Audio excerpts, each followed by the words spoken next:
WJBW is made possible by sausage.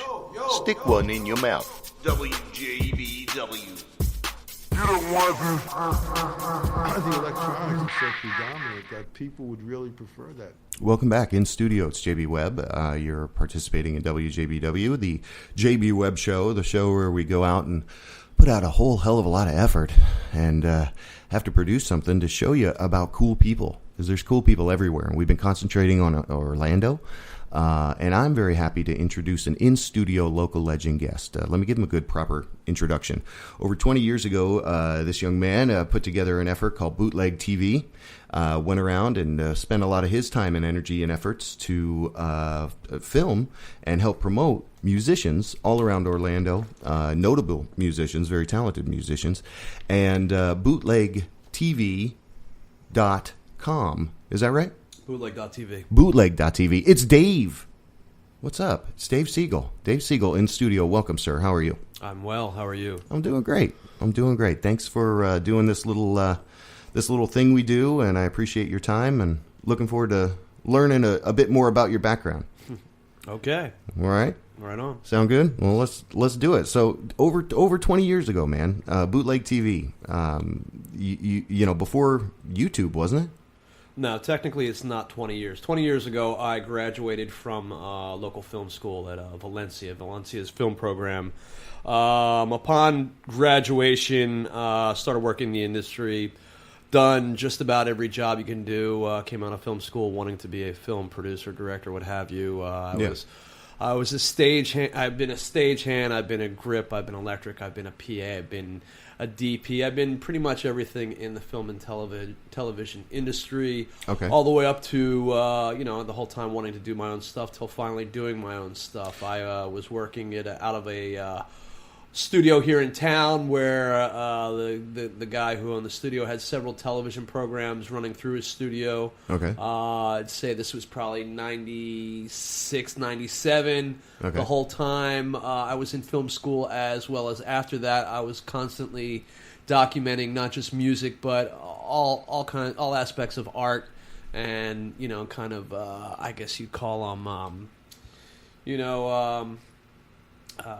urban arts, if you will, not just visuals, but the art of skateboarding, surfing, wakeboarding, okay, you name cool. it, graffiti, sculpting, anything that was really something that was an urban art, which for the most part, music was the easiest to document because most of my friends are musicians and artists, and it just fell into place. Me being a film student, having a camera, and having friends that were in bands, so that's how it all started. The actual television program, Bootleg Television, which started as Bootleg Orlando, was premiered in 1998. And from that point... Okay, and it was on TV, right? Oh, yeah. It started on what we call... back then it was Time Warner Cable. Back then... It's funny. The local cable companies in other cities have what's called what do they call it? Local access or something like that. Okay, like a public television. Public access. Yeah, public access. And where they have a free station where they can do whatever they want. Here in Orlando, for some reason, our cable company said that we don't want that. We want to pay for it, but we'll call it community programming. So I started my program by paying for it to be on the air on what was essentially a public access station. Okay. Put it on the air on Time Warner Cable in 98. Did really well in a very short period of time. Decided to move it up to the actual networks. from that point on, I went on to Fox. I was on Fox for, I think, 3 weeks, and after 3 weeks, we had over 48,000 Nielsen-rated homes watching the program at 2 o'clock in the morning. Yeah, because it came on late, and it was like after everything was going on, and you come home and you could see it. That's awesome. Okay. Well, what I like to call it was non-cerebral broadcasting, where basically people come home from the clubs and whatnot and turn on your TV and continue the night into the morning of watching your favorite musicians, artists, and what have you, doing what they do best. So we did that for a little while. We had a run on Fox for a very short period of time where they offered me a deal, which unfortunately got taken out from underneath me, within days before the deal going through by a show called The Fox Box. They basically took my budget, but nonetheless, I was doing it on my own, and decided to keep doing it on my own, and paying for it by producing local commercials for local clubs and businesses and whatnot. And basically the program has sustained life from 1998 on. Went from Bootleg Orlando to now Bootleg TV or Bootleg Television, which Bootleg Television is technically the name of my production company.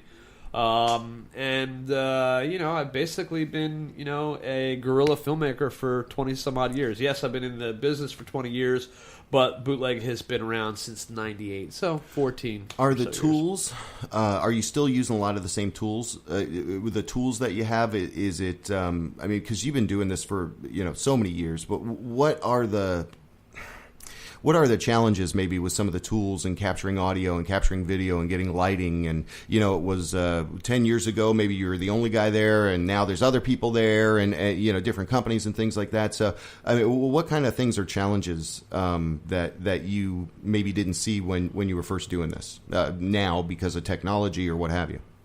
You mean where did I start? Where is it at now? Yeah, how kind is of it advanced. Yeah, is it better now than then, or vice versa? Yeah, of course. Yeah. I mean, with time, everything is better. In the world of technology. Yeah. When I started, it was basically any camera that I could get a hold of.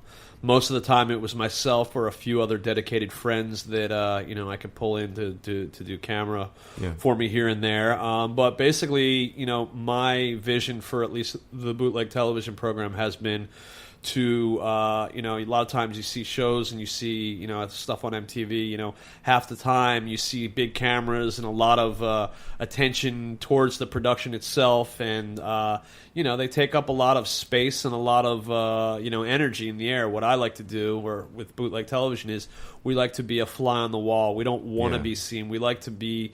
We like to give you the point of view of the actual fan in the crowd. So we've always tried to blend in. We've always been smaller cameras, kind of just blending into the crowd. With the advances of technology, for one, a key point of technology is the GoPro. The GoPro now. Oh yeah, you can take a GoPro and you can stick a GoPro anywhere and get amazing 1080, resolution video. Those things are real great. And of course, with technology, where a camera would be really crappy and low light, we've got several cameras that you can buy for under $500 now that can give you an amazing image for very little money and size and whatnot. So that's always been something that's been getting better. As far as lighting and all that, again, just referring to Bootleg Television, we like to blend in. We don't want to put extra lights on it. We want to give you the feel of actually being there. We don't want to, we don't want any attention drawn towards us. We're just there just like you are, and we're just trying to put that out, as that, as if you were there. Well, and that's a perfect way to kind of go to what I wanted to say, is that you, we want to interview you as a local legend, man, and everything you've done with Bootleg TV and beyond that. But more importantly, your whole effort was a huge inspiration block to what we do here, as far as interviewing people and things like that. It's kind of like you opened that door, at least in my mind. When I came to Orlando, it was, again, you were doing that. So, congratulations for that, man. I mean, it's the perseverance, I guess, that I admire the most. The persistence, the being true to form. And still now you're still continuing to go out there and do it. You kind of maybe did a relaunch a couple years ago, started getting more active and doing it out there again. Well, technically we never really stopped. When I went through several networks on television, local affiliates of major networks, UPN, WB, Fox, things like that. We went through, I've been promised the world by many, just like many businesses have. And, unfortunately, none of the major, promises have been fulfilled, but that hasn't stopped us. Though, several years ago, after overextending myself continuously, it came to a point where, I needed a break. And, after doing it essentially myself for all these years, it just got to a point where, everybody's always, I'm no different than a band. I mean, I don't know how many people out there are bands that, you're always trying to get, I want to get signed. All my friends are always trying to get signed, which most people don't realize that usually getting signed is your death, your death certificate. But needless to say, I've been trying to get signed or trying to get to the next level or trying to get the deal for many, many years. And, after trying for so long, it came time to take a break. And I took a little bit of a break, but never actually really stopped documenting. I just stopped, having a deadline every single week. And it took it a little more casually, maybe. And having to put up thousands of dollars a month to before everything else, before eating sometimes to keep this quote unquote dream alive. But nonetheless, never stopped shooting. But now we are with the invention of things like YouTube and all the other media sharing networks out there. We do have like our own YouTube channels and Facebook and things like that. But we are actually getting ready to relaunch where we are going to try to get back on a network per se, a real network, whether it be cable or broadcast. Not quite sure. I guess one a place that I'd like to end up would be possibly a network or a station called something like Palladia. Palladia is all HD music shot in various locations. I think that would be a perfect home for this type program. So continuously going out and producing, still putting stuff up, YouTube, Facebook, that's where you can find us now, also on the Bootleg TV website. But, getting ready to, take another shot at that, the big picture. How do you, when bands that you filmed or what have you are no longer still playing, does that get under your skin, or is it more like, hey, I was glad I was there to capture that kind of a thing? You know what I mean? Yeah. Well, no, I mean, take a swig of water. We're talking with David Segal from bootleg.tv.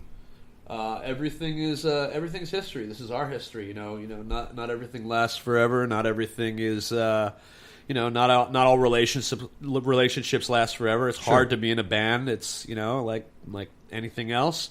Things come and go. So, no, I'm glad to be there. I'm glad to document. I got a lot of friends that thank me continuously, saying, "Wow, you've documented, some of the best years of my life." And it is. I thank them just as well as they thank me because they're fulfilling something that I enjoy as well. So it's kind of like a symbiotic working relationship. So, to answer the question, I'm just glad to be there like so many. I've got footage and shows of people that unfortunately aren't even on this earth anymore, which is, it's bittersweet, but it's nice that at least there's a documentation of these people. Yeah, it's kind of living out there, right? Yeah, sure. So, and that's a good point because, what I love about it is that it's and what we've tried to do with the show is just document the greatness of people, because people out there are great and they're talented and, and I'm sure you've been in a bar or club where the guy's just going crazy and there's, maybe a handful of people in there, and you're there too, but how good it is. So sometimes people don't always get the message, and you got to have persistence and you got to be, keep on with it, man, because what you've done so far is great, and it's just the coolest thing to be able to go. Now, I'm sure here's the big question: do you have a lot of uncatalogued stuff or older, what are they called? Anals? What are they called? No. Anals? I don't know what you're going for, but hey. No, I'm not talking about that. I'm talking about, old footage, maybe unseen footage kind of stuff. Here's the deal. Okay. I've been documenting since the mid-'90s, maybe a little bit earlier. Right. I've got over, I'd say, starting when I started, it was, Geez, it was SVHS and Beta, and we've gone through the whatever you call it. Like a digital. Everything has gotten better. So from all the various formats through DV, and now we're into HD. Now we're into 4K and all that. So I've got a couple thousand tapes in various formats laying around, and the bottom line is, there's more talent out there than will ever be discovered. Our bottom line is to get as much down and out to the masses that we can, because again, there I hate to say it, but there's plenty of stuff out there that is on the radio and on TV that doesn't deserve to be, and there's more than that amount that deserves to be and never will be. So we just try to shine a little bit of light on those stars that really don't ever get seen sometimes. So that's my mission statement. So yes, I've got thousands of tapes. I have a lot of stuff that I've never even watched. I mean, I'm getting ready now to start going way back into the archives. I don't know if anybody out there remembers, Orlando used to be a real hotbed for music all the way back to the early 90s. We had clubs like the Go Lounge and Kit Kat and Sapphire. When I first moved here, I worked for it was before the Sapphire. It was the Downtown Jazz and Blues Club. Yeah. Before that it was Valentine's and the Blue Light, and it's just been many different things. But there used to be times in the city where you can literally, I would go out on Orange Avenue, sometimes hit 2, 3, 4 clubs, and sometimes hit 3, 4, 5, 6 different bands in one night. Yeah. And just like I said, I'm out there, documenting, talent. So I'm getting ready to really go back into the archives. I'm ready to go back and dig up some of the stuff from the Go Lounge and days that shit. Gigi Allen played at friggin' Barbarella. I mean, people remember shit like that. Stuff like, sorry about the language, but no, don't worry, it's okay. A lot of history's come and gone through this city, and Bootleg Television here, which started as Bootleg Orlando, is only a prototype to be, the same type program in any city. Bootleg LA, Bootleg New York, Bootleg Japan, Bootleg UK, who knows, right. But like affiliates all. Yeah, bottom line is, we, there's people out there making amazing things happen, and we like to document that, and I'm sure there's other people that like to document the stuff that we're doing as well. I mean, that do the same thing that we're doing. Yeah. Well, there's definitely should be more of an independent network feel. I'll say that. But here's a good question. A couple more real quick. One's about technology. I'll hold on to that one. But the other one's about doing this all these years. I'm sure you met a lot of different people, a lot of cool people.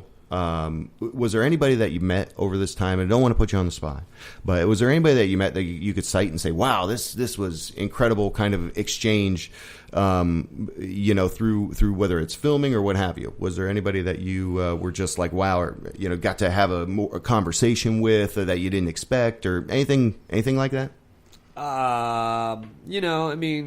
are many situations, unexpected, kind of gifts in the world of being a fan. I can remember, just before Fugazi played at Firestone, being outside and not realizing it, that I was sitting there talking to Mike McCraney and Ian McKay, and I'm talking to Ian like, yeah, I'd love to interview the band and see the guys and all that. And he's like, yeah, sure, whatever you want to do. And I drove away. I was thinking, like, holy crap, that was I just missed it. And then things like that, and I've had chance, situations like with like a cool situation was Band of Horses. We saw them at the Social, and we spoke to Ben. I forget his last name, but he's the lead singer. Okay. And they were playing in Jacksonville like 1 or 2 nights later, and he invited us up to come up and document it, because we couldn't shoot the show in Sapphire or Jazz and Blues because it was too early. We didn't have the proper clearances.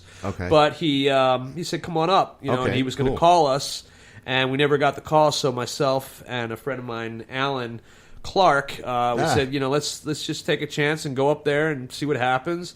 Drove up there for 2.5 hours, pull into the common grounds in Gainesville, and sure enough, we pull right next to the van where Ben's sitting there on the phone. He looks over at us. gives us a big smile and a thumbs up, and from that point on, we were his guests for the night. We were the band's guests. We hung out, shot the show. It was an amazing show there. Hung out with these guys, and they made us feel like one of them. It was really a nice experience, and we've had many experiences with many different bands, just like that. Fishbone. Yeah, I was going to say that. Just many different situations of people and bands that people would really love to even just see, get alone, to have a personal one-on-one sort of experience with them. So that's happened many times, and I can't really pinpoint one in particular, but just being able to be considered one of the band from time to time is really a treat for many, and for myself especially. Well, you're awesome, man. Dave, I appreciate you coming in studio and sharing some information with her. You're definitely a local legend. Even if the bootleg brand has not 20 years, you've been here doing this for 20 years or learning to do it. And so I appreciate it, man. The last thing I wanted to ask you was kind of about technology. You're doing some work, out at different schools and things, teaching actually about traditional film technology, the new things. What are some of the things that you are impressed by? Have you been working with any kind of 3D stuff, or do you get into anything like that, or what are those 3D cameras or anything, or you get into any cool equipment or anything? 3D gets me dizzy every time I try to watch any of that stuff, though it is pretty cool. No, I just I'm a techie like a lot of people out there, and I'm just always amazed at every time you think we've reached the final apex of something, all of a sudden something gets triples that or quadruples. I mean, how many years ago did HD come out? Right. And now we're looking at 4K. What is 4K? 4 times HD technology. So where HD is at 1080, lines of resolution, now we're looking at 4,000. Oh wow! That just boggles the mind. Yeah, man. you look at a TV that TV over there is 1080. Right. Multiply that times 4 times that resolution. Where they felt that HD was a problem for some actresses and actresses because it showed too much of their imperfections in their faces and whatnot. Right. Think about that 4 times that resolution. I mean, and that's just here and now. I mean, and then what's going to happen after that? Are we going to have hologram TV? You'll have your window. We probably will eventually. Yeah, your window will be a damn TV, and also recording you at the same time. Well, look probably, at those crazy Google glasses. I mean, I don't know anybody that actually has those, but I mean. That dangerous. was something that you'd see That'd in the be movies. Badass, right? I mean, honestly, think about it. Yeah. That was something like you'd see in the movies 20, 30 years ago where you'd see somebody, walking like a cyber type person, and they'd see the little screen, and then the monitor, on the in the POV from the movie was what they were seeing, and now that's actually happening. I mean, that's pretty crazy stuff. Yeah.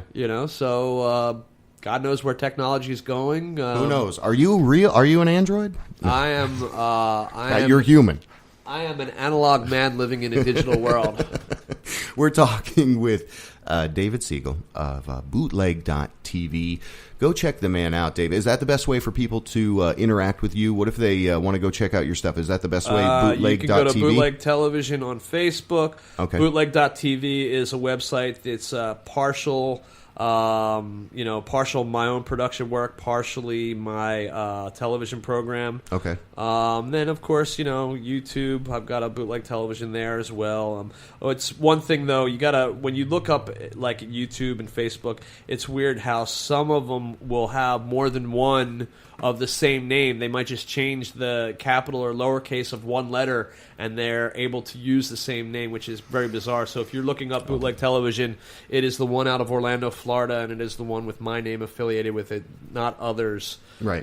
So bootleg.tv is my site. Those that might look at it, I am going through some website changes and whatnot, so it's been up and down recently, but if anybody wants to email me, you can always get me at bootlegtv@gmail or dave@bootleg.tv. Very cool. Very cool. And I would even think, with all the content you have, at some point you could probably put together a badass membership website and almost sell like stuff on demand. I mean, that's you just do it yourself, because to see Gargamel back in what was it, freaking 98 or 99 or 2000, and they're one of the bands that they've been playing the whole damn time.